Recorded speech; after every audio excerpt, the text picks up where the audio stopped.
जी कर जी, लेते म्यूट कर हैं। लीजिए, सभी लोग म्यूट कर लीजिए शीघ्र। तो नवमांश कुंडली के बारे में, दृष्टांत कुंडली का कैसे फल कथन जो होता है वो आपको जानना है। हमेशा जानिएगा, एक राशि में 3 दृष्टांत होता है। तो दृष्टांत कुंडली का अष्टम भाव में जो राशि होगा उसका दशा अंतरदशा हमेशा अशुभ फल को देने वाला होता है। ये तो ये जान लीजिएगा।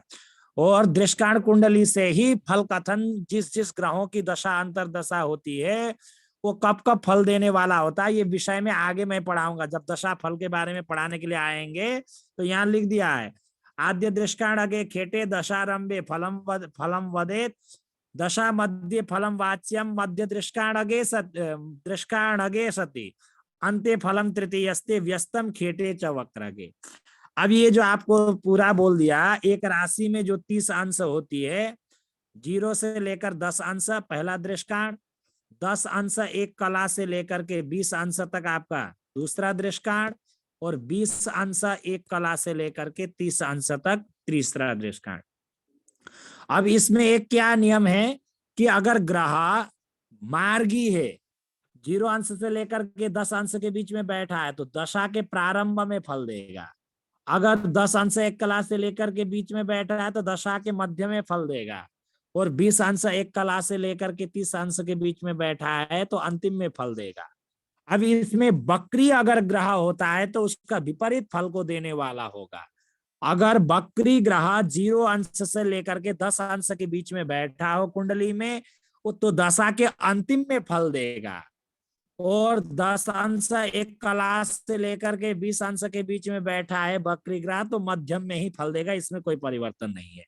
और वक्री ग्रह 20 अंश एक कला से लेकर के 30 अंश के बीच में बैठा, उसकी महादशा आ रही हो वक्री ग्रह की, तो वो दशा प्रारंभ में फल देगा। वक्री ग्रह का इतना ही अंतर है, अंतिम तृतीय दृष्टांत में वक्री ग्रह आए तो प्रारंभ में फल देगा, और वक्री ग्रह प्रारंभ में बैठा है तो अंतिम में फल देगा, और दशा के मध्य में बैठा है, मध्य दृष्टांत में बैठा है तो मध्यम में फल देगा।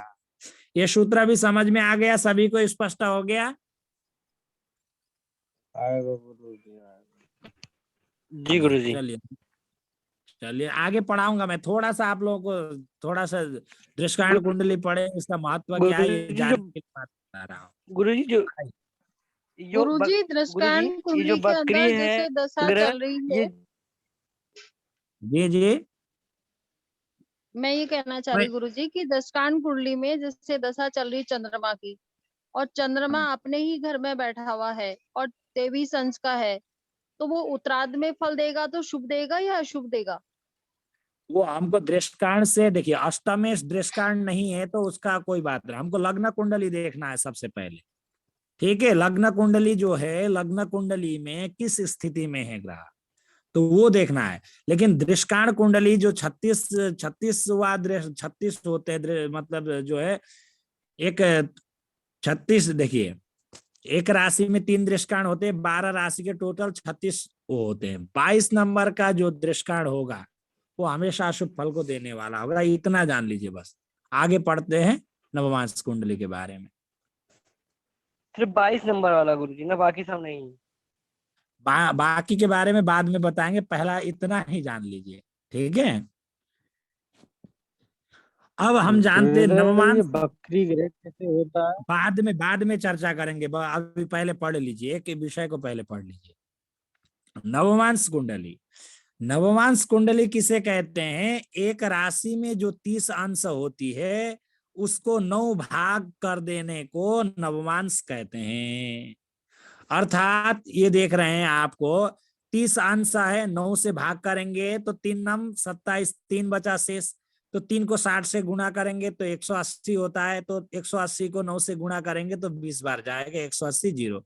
अर्थात 3 अंश 20 कला का एक भाग होता है। 9 भाग हम करेंगे तो 3 अंश 20, 3 अंश 20 कला का एक भाग होता है। उदाहरण के तौर पर देखिए यहाँ पर, ये देखिए प्रथम दृष्टांत, प्रथम नवमांश होता है 3 अंश 20 कला का, दूसरा होता है 46, 3 में डबल करते जाइए, 3 अंश 20 तो 3 अंश 20 कला में जोड़िए, तो 6 अंश 20 का 40 कला, फिर 6 अंश 20 कला में 3 अंश 20 कला जोड़ेंगे तो 10 हो जाएगा। इसको सरल सूत्र है, इतना ही आप याद करेंगे तो सब याद हो जाएगा। 3 अंश 20 कला, ठीक है पहला। अब दूसरा भी 3 अंश 20 कला जोड़ेंगे तो 3 3 कितना होगा, 6 अंश 40 कला हो जाएगा। अब इस फिर द्वितीय दृष्टांत हुआ, तीसरा दृष्टांत में 6 में 3 जोड़ेंगे तो कितना होगा, 9 हो जाएगा। और 40 में 20 जोड़ेंगे तो कितना होगा, 60 हो जाएगा। तो 60 कला का एक अंश होता है, ठीक है। तो इधर 0 0 हो जाएगा, इधर 9 की जगह में 1 जुड़ेगा तो 10 हो जाएगा। इतना ही याद करें, 3 20 6 40 10, ठीक है। 3 20 6 40 और 10 होता है, ये आप इतना ही लीजिए, ठीक है। पहला नवमांश, दूसरा नवमांश, तीसरा नवमांश, ये इतना याद रहेगा। आगे का फॉर्मूला बता दूंगा, तुरंत याद हो जाएगा। समझ में आया? समझ में आया? पहला नवमांश, दूसरा नवमांश और तीसरा नवमांश, क्या गुरु जी? ठीक है। हाँ गुरु जी। अब देखिए, अब आगे को याद करने का सरल ट्रिक है। अब 10 के बाद फिर 3 जोड़ेंगे तो कितना होगा, 13 20 हो जाएगा। ये याद, 3 20 6 40 10, इतना याद हो गया, पहला दूसरा तीसरा। अब देखिए चौथा सरल है। चौथा 10 में हम वही जोड़ेंगे, 3 अंश 20 कला जोड़ेंगे तो कितना होगा, 13 20 हो गया। 13 20 में फिर हम 3 अंश 20 जोड़ेंगे तो कितना, जो 6 40 था तो वही 6 40 था, 6 40 में 10 जोड़ेंगे तो कितना होगा, 16 40 हो गया। अब जो है तीसरा दृष्टांत में कितना होगा, 6 40 16 40 में 6 40 में हम फिर 3 20 जोड़ेंगे तो कितना होगा, 20 हो जाएगा, है कि नहीं?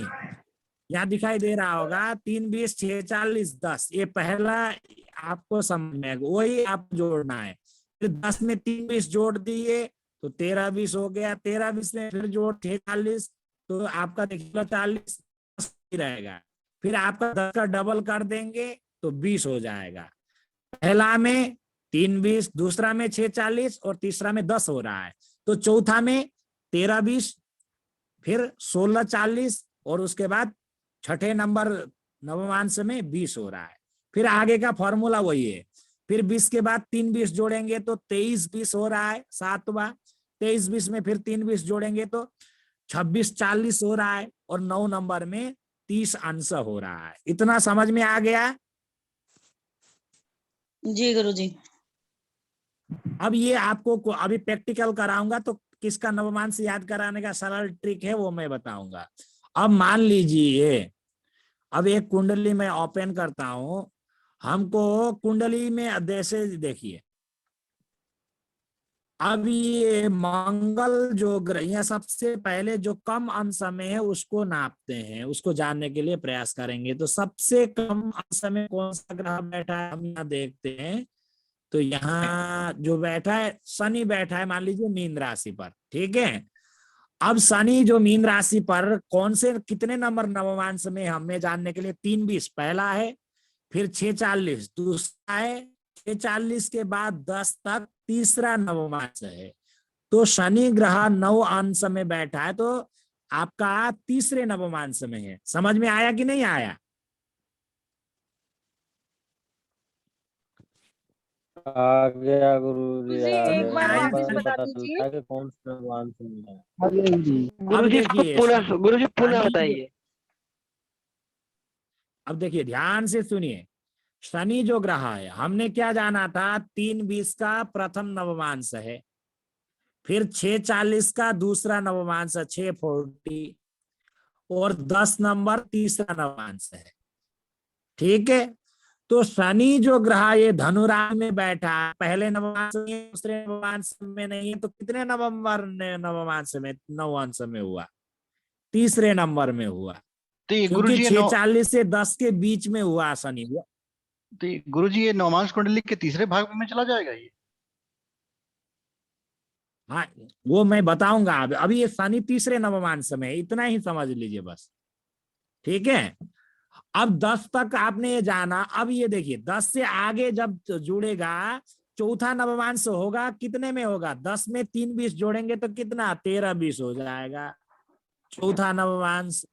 पांचवा नवमांश कितना होगा? 10 में 6 40 जोड़ेंगे तो पांचवा नवमांश होगा। छठा नवमांश होगा 10 का डबल कर दीजिए 20 होगा छठा नवमांश। ठीक है, समझ में आ गया? चौथा पांचवा छठा भी आ गया गुरु। जी जी जी जी जी। अब देखिए सातवां कौन सा होगा, अब मैं बता रहा हूँ। सातवां भी वही देखिए, जैसे कि छठा 20 हो गया, अब सातवां होगा 20 में 3 20 जोड़ेंगे तो 23 20 सातवां होगा। आठवां होगा 26 40 होगा। और नौवा होगा आपका सीधा 20 में 10 जुड़ जाएगा, कितना ठीक। होगा? 30 हो जाएगा। तो वो हुआ नौवा नवमांश। ठीक है, तो हम घ का अंश देख के मालूम चल जाएगा। अब यहाँ केतु बैठा है 13 अंश पर बैठा है, तो 13 अंश तक बैठा है तो कितना कला इत्यादि भी हमें देखना चाहिए। तो देखते 13 39 में बैठा है, अर्थात ये पांचवा नवमांश में चला गया। तीसरा नवमांश था आपका 10 अंश तक, चौथा नवमांश 13 20 तक था, तो 13 39 होने के कारण केतु ये पांचवा नवमांश में चला गया है। समझ में आया? जी आ गया गुरुदेव। जी जी जी। हम देखिए और सरल सूत्र में बता दो नवमांश कुंडली का बनाने का, बहुत सरल ट्रिक है। अब यहाँ हम मंगल ग्रह देखेंगे, तो मंगल 10 तक 3 नवमांश होगा, 20 तक 6 नवमांश होगा, इसमें 20 अंश में 6 होगा। अब 20 में हम फिर 3 20 जोड़ेंगे तो कितना होगा? तो सातवां होगा। तो 23 20 तक आपका सातवां नवमांश हो रहा है। तो यहाँ मंगल 24 अंश पर बैठा है, तो ये कितना का नवमांश हुआ? अर्थात 8वां नंबर का नवमांश हुआ। हुआ कि नहीं हुआ? जी। समझ में आया? अब जी देखिए गुरुदेव दूसरा जी। फिर प्रैक्टिकल करते हैं। अब शुक्र देखिए मीन शुक्र सिंह राशि पर 12 अंश पर बैठा है, तो 10 अंश तक तीसरा नवमांश होता है। तो 10 अंश के बाद फिर 3 20 जोड़ेंगे तो चौथा नवमांश कितना होगा? 13 20 तक चौथा नवमांश हुआ। तो शुक्र कितने नंबर नवमांश में बैठा हुआ है? चौथे में। चौथे में। चौथे में बैठा है। बिल्कुल बिल्कुल सटीक उत्तर है। अब यहाँ देखिए चंद्रमा भी बैठा हुआ है। अब चंद्रमा कितने नवमांश में बैठा है हमें देखना है, क्योंकि सीधी सी बात है 3 20 6 40 10 तक छठवें तीसरा छठे नवमांश नवमांश। हुआ, फिर 16 40 तक पांचवा नवमांश हुआ। तो आपका 16 40 से लेकर के 20 अंश तक आपका छठा नवमांश हुआ। तो चंद्रमा कितने नवमांश में बैठा? छठा नवमांश में बैठा। समझ में आ गया? जी गुरुजी। नवमांश कुंडली आ गया जानना गुरु। परम आवश्यक है। नवमांश कुंडली के बिना फल कथन कभी भी अधूरा होता है। ग्रह का बाबल जानने के लिए नवमांश जानना परम आवश्यक है। ये प्रैक्टिकल करा रहा हूं जैसे कि आपको तुरंत याद हो रहा है। अभी बताऊंगा। अब यह मान लीजिए सूर्य कन्या राशि पर 22 अंश पर बैठा है, तो कितने नंबर नवमांश में है? कोई बताएगा? 7वें में जी। गुरुजी 20 तक होता है छठा है तो 22 दस 7वें में आ जाएगा। 7वें में हो गया गुरुजी, 7वें में। बिल्कुल 10 अंश। इतना ध्यान रखिएगा, 10 अंश तक तीसरा नवमांश, 20 अंश तक छठा नवमांश। ठीक है, और 30 अंश तक आपका इसमें 3 नवमांश होते हैं, इसमें भी 3 नवमांश होते हैं। 10 अंश के इसमें भी 3 नवमांश होते, 9 नवमांश होंगे। जैसे 20 अंश व्यतीत हो जाता है तो आप डायरेक्ट आपका 7वां नवमांश पकड़ लीजिए 23 20 तक। 23 20 के बाद 26 40 तक आपका 8वां नवमांश होगा, और उस 26 40 से 30 अंश तक 9वां नवमांश होगा। तो चलिए, आपने सूर्य का सही 7वां नवमांश बताए। अब देखते हैं आप 7 अंश पर कितने नंबर नवमांश हुआ। आवाज कट गई थी तीसरे गुरुदेव, में दोबारा गुरुजी। पूछिए आप।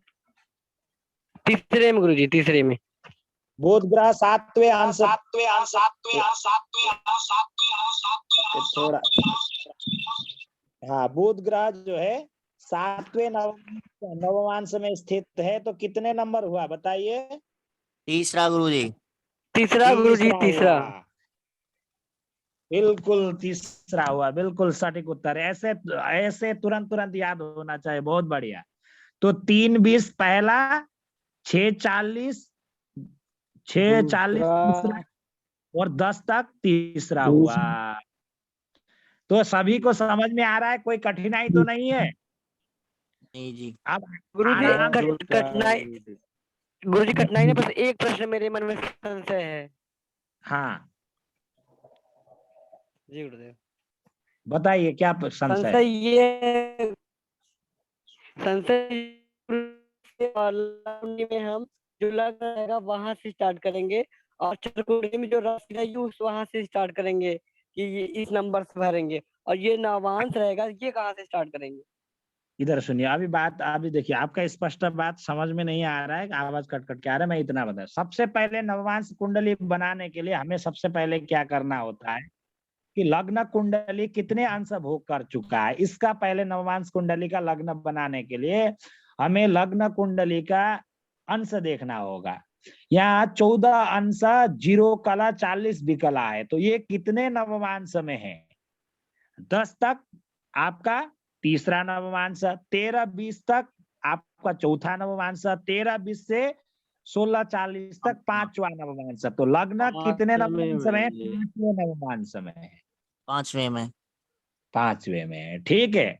अब एक सरल सूत्र है नवमांश कुंडली बनाने का। आपने पहला, दूसरा, तीसरा, चौथा, 5वां, छठा, 7वां, 8वां, 9वां जान लिया। अब जैसे कि बृहस्पति को आपने देख लिया 16 अंश पर है, तो कला हमको देखना है, क्योंकि 16 अंश 0 कला 35 विकला में है। तो देवगुरु बृहस्पति ये जो नवमांश है 5वां नवमांश में है, सीधा डायरेक्ट, ठीक है। बैठ जाएंगे। से अभ्यास करना है। अब देखिए लग्न कौन सा बनेगा, इसके लिए निर्धारित कैसा सूत्र होता है। अब इसका लिए सरल सूत्र याद करिएगा। 1 2 3 4 5 6 7 8 9 10 11 12, ठीक है। तो आप ये ध्यान रखिएगा। अब देखिए पूरब दिशा ये है, पूरब दिशा में कितने राशियां होती हैं। 3 राशियां होती है पूरब दिशा की, वो मैं बताऊंगा बाद में। दक्षिण गुरुजी दिशा 1 की, 5 9। हाँ, 1 5 9। पूरब दिशा की राशियां कभी भी मान लीजिए, पूरब दिशा की राशियां 1 5 9, इन राशियों में पहला नवमांश इसी राशि का होता है, ठीक है। जी जी। और दक्षिण दिशा की राशियां कौन कौन, दक्षिण दिशा की राशि कौन कौन सी है, 2, और फिर 2 में फिर हम 4 जोड़ेंगे तो कितना होगा, 6। तो 10। तो दक्षिण दिशा की जो नवमांश प्रारंभ होगी वो मकर राशि से प्रारंभ होगी, ठीक है। चाहे कन्या राशि हो चाहे वृष राशि हो, हमेशा ध्यान रखिएगा कि में पूरब दिशा की राशियों में हमेशा मेष राशि हो चाहे सिंह राशि हो चाहे धनु राशि हो, इनकी नवमांश मेष राशि से प्रारंभ होती है। और दक्षिण दिशा की जो राशियां हैं, वृष राशि, कन्या राशि और मकर राशि, इसकी नवमांश हमेशा मकर राशि से प्रारंभ होती है। और पश्चिम दिशा की जो राशि कौन कौन सी है, कौन बताएगा पश्चिम दिशा की राशियां। 3 7 11। हाँ, 3 7 11 अर्थात 4 7 तुला राशि और 11 कुंभ राशि, इनकी नवमांश हमेशा प्रारंभ होगी तुला राशि से। ठीक है। और उत्तर दिशा की राशियां कौन कौन सी है, कौन बताएगा? 4 12, 8 12। 12। मकर वृश्चिक मीन। वृश्चिक राशि और मीन राशि। तो इन राशियों में हमेशा नवमांश कर्कट राशि से प्रारंभ होगा। ठीक है, इतना ध्यान रखिएगा। पूरब दिशा मेष राशि से प्रारंभ होगा, दक्षिण दिशा की राशियां मकर राशि से नवमांश प्रारंभ होगा, और पश्चिम दिशा की राशियों में तुला राशि से प्रारंभ होगा, और उत्तर दिशा की जो राशियां हैं उन राशियों में कर्कट राशि से प्रारंभ होगा नवमांश, पहला नवमांश। ठीक है। जी अब ये देखिए, अब इतना समझ में आ गया। अब मिथुन राशि किस दिशा की राशि है हमें सबसे पहले जानना होगा लग्न कुंडली नवमांश का बनाने के लिए। तो मिथुन राशि पश्चिम की। पश्चिम दिशा का है। तो मिथुन राशि का पहला नवमांश किसका होगा? तुला राशि का गुरुजी। राशि का होगा। बहुत सटीक उत्तर दिया आपने। अब यहाँ देखेंगे 14 अंश व्यतीत हुआ है, तो 14 अंश कितने नंबर का नवमांश है? 5वां नवमांश पांचवे है। का। पांचवा गुरु। 5वां। अब 5वां जी। तुला राशि से 5वां नवमांश जो होगा वो नवमांश का लग्न कुंडली होगा। अब तुला 1, वृश्चिक 2। अब देखेंगे, देखिए तुला तुला तुला का तुला राशि से प्रारंभ होगा, मिथुन राशि का पहला नवमांश। कुंभ हो तुला गया 1, गुरुजी। वृश्चिक 2, ये जो गुरुजी जो चार्ट लिखे कितने में हो जाएगा ना? तो अब बताइए नवमांश कुंडली का लग्न कुंडली कौन होगा?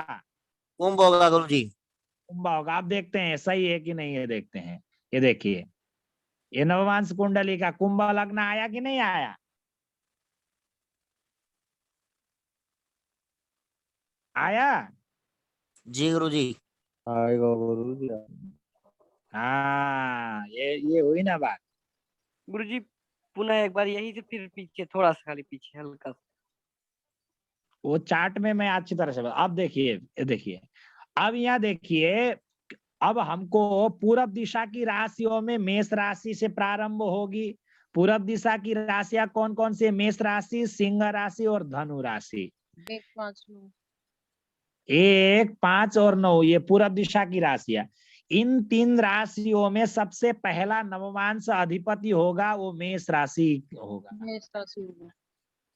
अब ये दक्षिण दिशा की राशि है 2 वृष राशि, वृष राशि में फिर 4 जोड़ दीजिए, 6 कन्या राशि, 6 में 4 जोड़ दीजिए, 10 10 मकर राशि। हम 4 क्यों जोड़ रहे हैं? अर्थात 4 दिशाएं हैं, 4 जोड़ रहे हैं। ट्रिक ये है, ये दक्षिण दिशा की राशियां। इन राशियों में हमेशा नवमांश प्रारंभ होगा मकर राशि से, और पूरब दिशा के में मेष राशि से। ठीक है। अब देखेंगे, अब ये इधर देखिए 7वां घर है तुला राशि। अब पश्चिम दिशा की राशि है 3 मिथुन राशि है। 3 में 4 जोड़ देंगे 7 तुला राशि, 7 में 4 जोड़ देंगे तो 11 कुंभ राशि। इन 3 राशियों में हमेशा नवमांश प्रारंभ होगा वो तुला राशि से प्रारंभ होगा। पहला नवमांश जो होगा वो तुला राशि का होगा।